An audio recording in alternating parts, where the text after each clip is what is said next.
Bismillahirrahmanirrahim. Assalamualaikum warahmatullahi wabarakatuh. Perkenalkan, kami dari kelompok 2 PKKTIC akan melakukan presentasi mengenai software. Anggota dari kelompok kami yaitu 1. Marshifa Majira Balkis Abdul Ghafur, 2. Anas Al-Halimi Arif, 3. Anas Rafitia, 4. Tanzil Azizil Ali, 5. Denis Riko Hermawan, 6. Muhammad Fatur Rahman Susetyo, dan 7. Gertran Mikael Hutapea. Ya, yang pertama adalah perbandingan antara sistem software dan aplikasi software. Dari segi pemakaiannya, sistem software digunakan untuk mengelola dan mengendalikan hardware komputer dan aplikasi software. Sedangkan aplikasi software melakukan tugas tertentu, tergantung pada bagaimana ia dirancang. Ini tidak dapat melakukan tugas lain yang berada di luar cakupannya.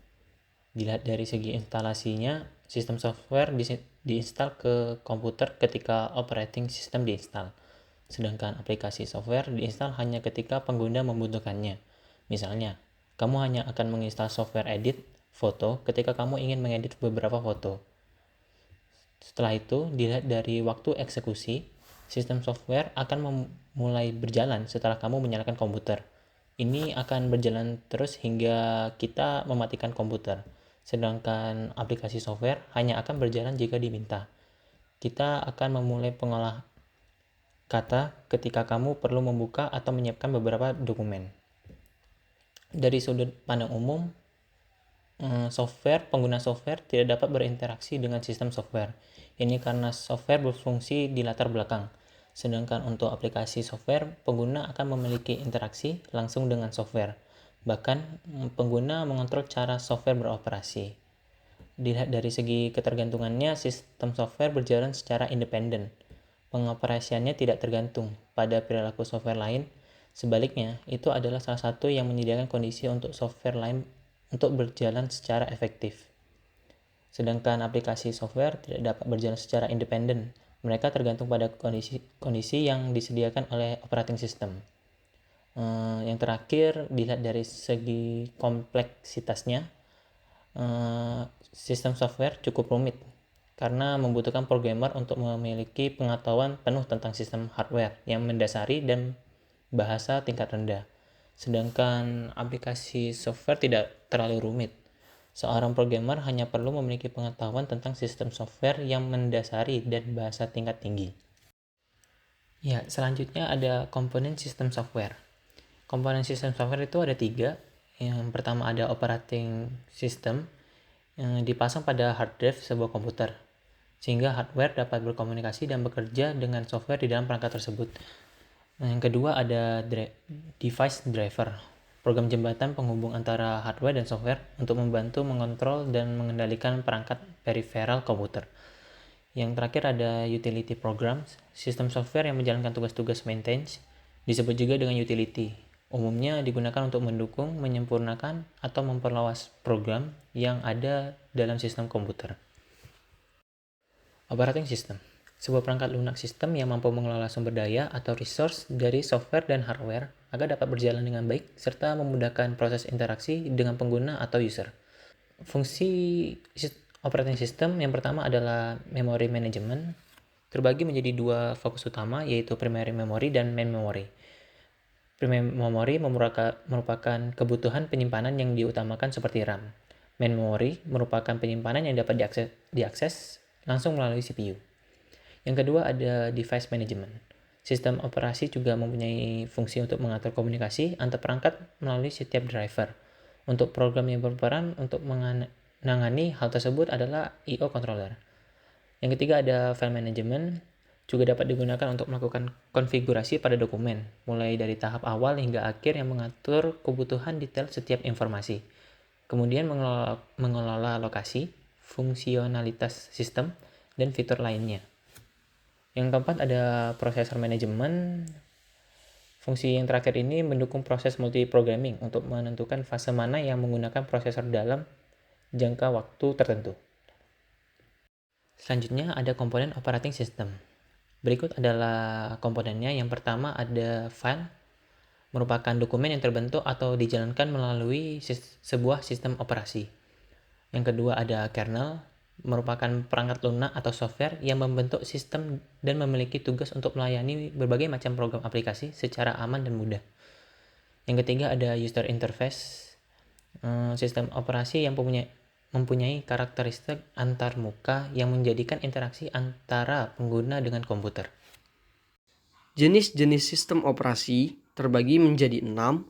Yang pertama ada Batch OS, yang kedua Distributed OS, yang ketiga Mobile OS, yang keempat Multitasking atau Time Sharing OS, yang kelima Network OS, dan yang keenam Real-Time OS.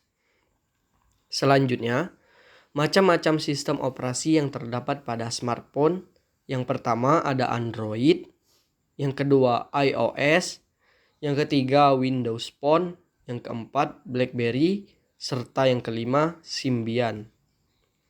Selanjutnya, macam-macam sistem operasi yang terdapat pada komputer.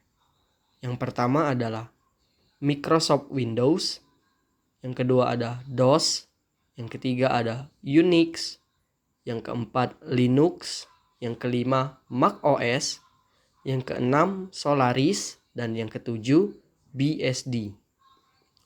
Selanjutnya, abstraksi komponen sistem komputer. Dari bagan komponen sistem komputer, posisi sistem operasi merupakan salah satu komponen utama dari sebuah sistem komputer. Komponen komputer lainnya adalah hardware, software, dan user. Hardware sendiri merupakan penyedia sumber daya untuk komputasi yang dapat dilihat secara fisik dan dapat disentuh. Software merupakan sarana yang memberitahukan kepada hardware apa yang akan dilakukannya terhadap hardware. Dan yang ketiga adalah user, merupakan manusia yang menjalankan program aplikasi atau komputer lain. Kemudian apa saja yang bisa dilakukan oleh sistem operasi? Yang pertama adalah CPU management, file management, task management, security management, dan booting. Layanan sistem operasi. Yang pertama, pembuatan program. Sistem operasi menyediakan berbagai fasilitas yang membantu programmer dalam membuat program seperti editor. Walaupun bukan bagian dari sistem operasi, tapi layanan ini diakses melalui sistem operasi. Yang kedua, eksekusi program. Sistem harus bisa meload program ke memori dan menjalankan program tersebut. Program harus bisa menghentikan pengeksekusian baik secara normal maupun dalam keadaan error. Dan yang ketiga, layanan operasi-operasi input atau output. Saat sebuah program di-running atau dijalankan, seringkali juga dibutuhkan proses I/O, baik berupa file atau peralatan I/O itu sendiri. Dalam hal ini, sistem operasi harus bisa berfungsi sebagai pengontrol, karena hal ini tidak bisa secara langsung dilakukan oleh user karena aspek keamanan dan efisiensi. Keempat, layanan manipulasi sistem file. Kadang dalam suatu kondisi, program harus membaca dan menulis berkas, dan membuat atau menghapus berkas. Fungsi ini harus bisa dijalankan oleh sebuah sistem operasi. Dan yang kelima, layanan komunikasi. Ketika beberapa proses sedang berjalan, kadangkala sebuah proses membutuhkan informasi dari proses yang lain ataupun sebaliknya, sehingga membutuhkan sebuah komunikasi. Pada umumnya ada dua jenis layanan komunikasi oleh sistem operasi, yaitu dengan cara berbagi memori atau share memori, dan cara pengiriman pesan atau message passing. 6. Layanan mendeteksi kesalahan atau deteksi error. Sebuah pesan kotak dialog berisi pesan error yang ditampilkan ketika menjalankan sebuah program adalah salah satu bentuk pelayanan yang diberikan oleh sebuah sistem operasi untuk memudahkan pengguna komputernya. Sistem harus menjamin kebenaran dalam proses komputasi apapun, yaitu dengan cara melakukan pendeteksian error pada CPU dan memori, perangkat I/O, dan ataupun program yang diinputkan oleh user. Dan ketujuh, yang terakhir, booting. Booting adalah proses membuat sistem operasi ke dalam memori utama komputer saat pengguna menyalakan sistem komputer. Dan selanjutnya adalah BIOS, Basic Input Output System. Adalah sebuah program yang berada pada chip room motherboard yang dikemas dengan motherboard. BIOS juga merupakan program pertama yang berjalan saat komputer dihidupkan. Melakukan proses booting pertama sebelum sistem operasi mengambil alih. Jika tidak dapat dijalankan, komputer tidak akan dapat melakukan booting. Selanjutnya, boot proses. Sebelum sistem komputer dijalankan, komputer harus melewati proses booting terlebih dahulu agar komputer siap digunakan. Sederhananya, Proses booting komputer adalah proses perjalanan penyalaan komputer awal sampai pengambil alihan sistem operasi secara penuh terhadap perangkat. Tahap awal proses booting yang dilakukan oleh sistem operasi adalah bootstrap loader yang bertujuan untuk melacak semua input atau output yang terpasang pada komputer. Selanjutnya ada proses booting. Yang pertama, tombol daya mengaktifkan catu daya, mengirimkan daya ke motherboard dan komputer lainnya. Selanjutnya, komputer melakukan power on self-test or POST, proses untuk memeriksa komponen seperti keyboard, mouse, kartu ekspansi, dan lain-lain. Jika ada kesalahan fatal, proses booting berhenti. Selanjutnya, BIOS mencoba mengakses boot disk yang telah dikonfigurasi di halaman pengaturan BIOS. Selanjutnya, BIOS menemukan bootloader pada disk boot itu dan memuat bootloader itu ke dalam memori atau RAM.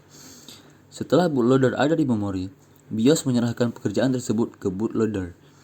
Bootloader mulai memuat sistem operasi ke dalam memori. Saat bootloader menyelesaikan tugasnya, ia mengalihkan kendali komputer ke sistem operasi. Dan yang terakhir, komputer siap untuk interaksi. Nah, yang selanjutnya ada multiboot. Multiboot merupakan sebuah penggabungan terhadap beberapa sistem operasi yang nantinya akan Anda jadikan sebagai booting pada flash disk. Dengan kata lain, di dalam flash disk tersebut akan ada beberapa sistem operasi yang terinstall, bisa lebih dari 2 sistem operasi. Kemudian, flash disk tersebut akan ditancapkan ke komputer maupun laptop. Selanjutnya, komputer atau laptop tersebut akan booting melalui sistem operasi yang ada di dalam flash disk. Nah, selanjutnya ada kelebihan dan kekurangan multiboot. Kelebihan, yang pertama ada hemat biaya, yang kedua untuk cadangan sistem operasi, dan yang terakhir ada menyesuaikan kebutuhan. Dan kekurangannya, yang pertama ribet instalasinya, dan yang kedua memakan ruang hard disk yang tidak sedikit. Selanjutnya ada jenis-jenis sistem informasi pada sistem komputer. Yang pertama ada DOS, Disk Operating System. Yang kedua Windows, yang ketiga Macintosh, yang keempat OS/2 Operating System, yang terakhir ada Unix. Nah, yang pertama DOS merupakan sistem operasi yang pertama kali digunakan hingga saat ini. DOS dibagi menjadi 3, yakni yang pertama DR-DOS, dibuat oleh perusahaan Digital Research pada tahun 1988 dari hasil transformasi CP/RAM atau Control Program atau Monitor. Digital Research didirikan oleh Gori Kelda pada tahun 1942 sampai 1994. Sistem operasi ini digunakan sampai pada komputer Pentium. Yang kedua ada PC-DOS, dirancang dan dibuat oleh perusahaan Microsoft Corp. Namun dengan dikeluarkannya sistem operasi Windows, sistem operasi ini sudah jarang atau tidak digunakan lagi saat ini. Yang terakhir ada MS-DOS, dirancang dan dibuat oleh perusahaan Microsoft Corp. Sistem operasi ini digunakan hingga saat ini dan terus dikembangkan versinya sesuai dengan kebutuhan. Nah, yang kedua ada Windows. Windows, sistem operasi Windows telah berevolusi dari MS-DOS, sebuah sistem operasi yang berbasis modus teks dan command line. Windows versi pertama, Windows Graphic Environment, generasi pertama kali diperkenalkan pada 10 November 1983, tetapi baru keluar pasar pada bulan November tahun 85, yang dibuat untuk memenuhi kebutuhan komputer dengan tampilan bergambar. Yang ketiga, ada Macintosh. Macintosh pertama dikeluarkan oleh perusahaan Apple Corp. Berbeda dengan sistem operasi yang lain, sistem ini hanya ditujukan untuk komputer berbasis grafis dengan istilah GUI atau Graphical User Interface. Penggunaannya sangat spesifik karena tidak dapat digunakan pada komputer lain, tetapi hanya dapat digunakan pada komputer Macintosh saja, karena pada komputer Macintosh tidak dikenal adanya extension file seperti pada sistem operasi DOS dan Windows. OS2 atau Operation System 2. OS2 atau Operation System 2 adalah serangkaian sistem operasi komputer. Awalnya dibuat oleh Microsoft dan IBM di bawah kepemimpinan perancang perangkat lunak IBM Ed Lacobucci, dengan tujuan untuk menggantikan sistem operasi DOS. Namun sistem ini jarang digunakan karena harganya lebih mahal dan pengembangnya lebih lambat bila dibandingkan dengan DOS. Unix merupakan sistem operasi komputer multi-user. Unix banyak digunakan untuk server internet. workstation, dan komputer mainframe, tetapi kini sudah dapat digunakan oleh komputer mikro. Unix dikembangkan oleh AT&T Corporation Bell Laboratories pada akhir 1960-an. Tetapi kurang diminati oleh pengguna komputer mikro karena sulitnya menyatukan standar sistem. Perkembangannya tidak sepesat DOS, namun kini Unix telah mengeluarkan versi terbarunya dengan nama Linux. Perangkat lunak aplikasi atau application software memanfaatkan kemampuan komputer langsung untuk melakukan suatu tugas yang diinginkan pengguna. Instruksi dalam bahasa pemrograman disusun pemrogram untuk dikerjakan komputer. Peranan perangkat lunak menggantikan peran manusia dengan otomasi terhadap suatu tugas atau proses. Memperkuat peran manusia dengan menyajikan informasi yang diperlukan manusia untuk menyelesaikan tugas atau proses. Restrukturisasi peran manusia dengan melakukan perubahan terhadap sekumpulan tugas atau proses. Kemudian ada hiburan dan permainan. Tingkatan perangkat lunak. Tingkatan perangkat lunak ada program aplikasi, contohnya Microsoft Office. Kemudian ada sistem operasi, contohnya ada Linux, Android, iOS, Mac OS X, dan Microsoft Windows. Kemudian ada bahasa pemrograman, contoh Python, Java, JavaScript, dan lain-lain. Klasifikasi aplikasi terdapat 8. Yang pertama yaitu perangkat lunak perusahaan, perangkat lunak infrastruktur perusahaan, perangkat lunak informasi kerja, perangkat lunak media dan hiburan, perangkat lunak pendidikan, perangkat lunak simulasi, perangkat lunak pengembangan media, dan yang terakhir perangkat lunak rekayasa produk. Perangkat lunak perusahaan atau enterprise software. Perangkat lunak perusahaan adalah aplikasi komputer yang digunakan perusahaan untuk mengelola organisasi dan aliran data. Perangkat lunak yang biasa digunakan perusahaan adalah perangkat lunak jaringan komunikasi, contohnya email, Zoom, dan Line. Perangkat lunak pengelola jadwal, contohnya Simple dan Shiftboard. Perangkat lunak jaringan data, contohnya LDAP Scanner dan Microsoft Network Monitor. Yang keempat, perangkat lunak akuntansi, contohnya Zahir Accounting dan Accurate Accounting. Yang terakhir yaitu perangkat lunak stok barang, contohnya Jubileo dan Inventory Management. Lalu yang kedua, perangkat lunak infrastruktur perusahaan atau Enterprise Infrastructure Software. Perangkat lunak infrastruktur perusahaan digunakan untuk membantu perangkat lunak perusahaan. Contohnya adalah sistem manajemen basis data, manajemen aset digital, dan manajemen dokumen. Contoh di sistem manajemen basis data adalah MySQL. Lalu yang ketiga, perangkat lunak informasi kerja. Perangkat lunak informasi kerja digunakan untuk kebutuhan individual untuk membuat atau mengelola informasi. Untuk mengolah kata biasanya digunakan aplikasi Microsoft Word dan untuk lembar kerja menggunakan aplikasi Microsoft Excel. Lalu perangkat lunak media dan hiburan. Perangkat lunak media dan hiburan biasa digunakan untuk mengakses sebuah konten tanpa editing atau dengan editing. Contoh pada game yaitu Warcraft, pada musik player yaitu Winamp, dan pada video player yaitu Windows Media Player, Power DVD, dan lain-lain. Selanjutnya ada perangkat lunak pendidikan. Perangkat lunak pendidikan adalah istilah yang digunakan untuk perangkat lunak komputer apapun yang dibuat dengan tujuan pendidikan. Tujuan dari semua perangkat lunak tersebut adalah membuat beberapa bagian dari pendidikan menjadi lebih efektif dan efisien. Contohnya, Ruang Guru, Google Classroom, Sensavis, Brainly.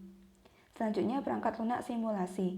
Perangkat lunak simulasi adalah perangkat lunak yang dibuat berdasarkan pada proses nyata dengan menggunakan model sistem yang dinyatakan oleh sekumpulan rumus-rumus matematika. Program simulasi ini memungkinkan pengguna untuk mengamati operasi dan proses kerja sistemnya tanpa harus melakukan operasi real atau nyata yang sebenarnya. Contohnya, Flight Simulator, Driving Car Simulator, dan lain-lain. Selanjutnya, perangkat lunak pengembangan media. Perangkat lunak untuk membuat produk untuk dikonsumsi orang lain. Terdapat desain grafis, untuk yang gratis ada PixArt dan Figma, dan yang berbayar ada Adobe Illustrator dan CorelDRAW. Untuk perangkat lunak pembuat animasi. Yang gratis ada Flip dan Blender. Untuk yang berbayar ada Autodesk Maya. Selanjutnya, perangkat lunak rekayasa produk merupakan perangkat lunak untuk pengembangan hardware dan software. Terdapat game maker, yaitu RPG XP, Unity, Constructo, dan lain-lain. Untuk integrated development environment, terdapat NetBeans untuk Java, Android Studio, Eclipse, dan lain-lain. Selanjutnya, lisensi perangkat lunak. Lisensi perangkat lunak mencakup izin, hak, dan pembatasan yang diberlakukan atas perangkat lunak, baik berupa suatu komponen atau program berdiri sendiri. Penggunaan suatu perangkat lunak tanpa lisensi dapat dianggap pelanggaran atas hak eksklusif pemilik menurut hukum hak cipta, atau kadang paten, dan dapat membuat pemilik menuntut pelanggarnya. Dalam suatu lisensi, penerima lisensi diizinkan untuk menggunakan perangkat lunak berlisensi sesuai dengan persyaratan khusus dalam lisensi. Pelanggaran persyaratan lisensi, tergantung pada lisensinya, dapat menyebabkan pengakhiran lisensi dan hak pemilik untuk menuntut pelanggarnya. Selanjutnya, jenis-jenis lisensi perangkat lunak. Yang pertama ada lisensi komersial. Lisensi komersial ini dibuat untuk semua software yang tujuannya untuk komersial. Untuk dapat menggunakan software atau aplikasi yang memiliki lisensi komersial, dia harus membelinya atau bisa juga dengan mendapatkan izin dari sang pemilik hak cipta software atau aplikasi tersebut. Contoh paling mudah untuk software lisensi komersial ini diantaranya sistem operasi Windows yang dibuat Microsoft. Yang kedua ada lisensi trial. Maksud dari trial ini adalah versi demo atau biasa dibilang versi uji coba dari software. Calon pembeli ataupun pengguna akan mendapatkan software yang masih dalam bentuk demo.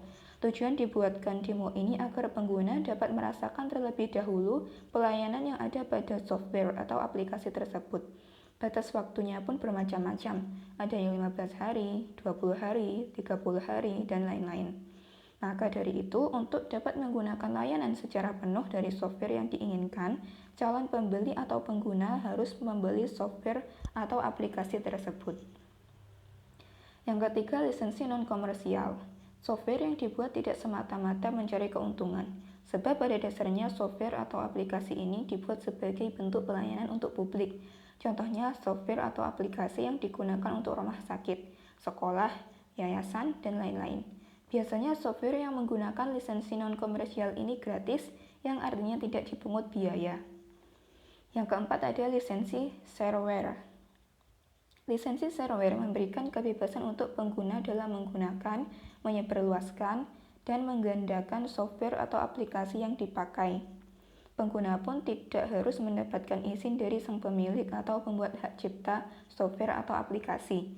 Meskipun begitu, software yang menggunakan lisensi shareware ini memiliki fitur yang lebih lengkap jika sang pengguna membeli software atau aplikasi tersebut. Yang kelima ada lisensi freeware. Software dan aplikasi yang dapat digunakan secara penuh fitur-fiturnya dan juga lengkap berlisensi freeware. Perbedaan yang jelas antara shareware dan freeware adalah pada fitur yang diberikan. Meskipun sama-sama gratis, software dan aplikasi yang menggunakan lisensi freeware ini benar-benar gratis dengan fitur yang lengkap. Uniknya lagi, bagian-bagian plugin pun dapat kita dapatkan juga secara gratis di situs resminya, dan itu juga bisa kita dapatkan secara gratis. Yang keenam ada lisensi open source. Lisensi open source berarti aplikasi atau software tersebut dapat digunakan, dikembangkan, diubah, dan disebarkan secara gratis dan juga mudah didapatkan dari sumber-sumber internet. Tentunya hal ini tidak perlu melalui persetujuan dari sang pembuat atau pemilik hak cipta, sebab tujuan dari software dan aplikasi yang berlisensi open source memang ditujukan untuk publik. Contoh paling mudah software dan aplikasi yang menggunakan lisensi adalah Ubuntu, Linux, dan Notepad++. Sekian, jika ada pertanyaan, silahkan ditanyakan. Terima kasih. Wassalamualaikum warahmatullahi wabarakatuh.